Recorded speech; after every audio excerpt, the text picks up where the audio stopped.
The Department of Education has the legal right to reinstate your federal student loans if during the 3 years after your discharge was granted, any of these things occur. First, your annual earnings from employment are above the poverty line for a family of 2 for the state in which you live, regardless of your family size.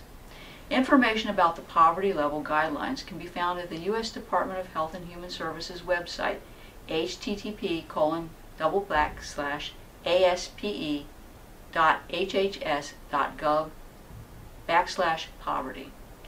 Under the 2013 guidelines, the annual earnings amount was $15,510 if you live in the 48 contiguous states.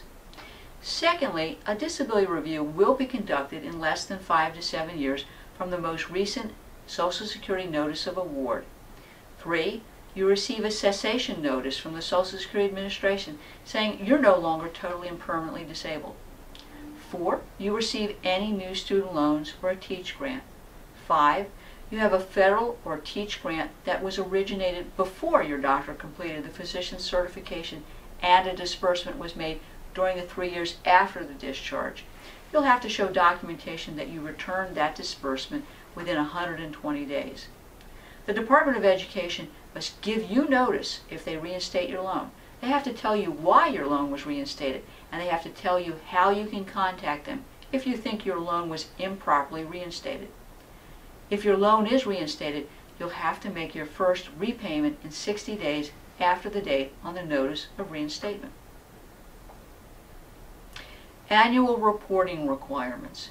If a discharge is granted, you're legally obligated to promptly inform the Department of Education of the following.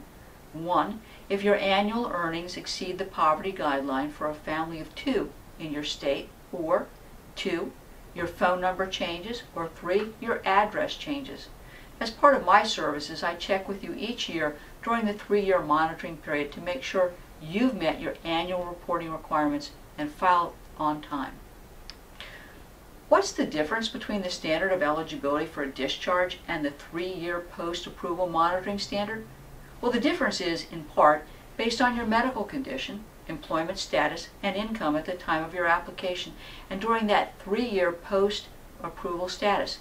I think of it as a snapshot in time. The first snapshot is at the time of the application.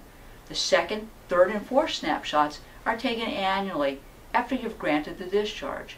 During these snapshots, what becomes important is whether you're working, and you can't be working at the time of your application, the amount of your post-discharge earnings, the status of your Social Security Disability Award, new loans, or student loan disbursements.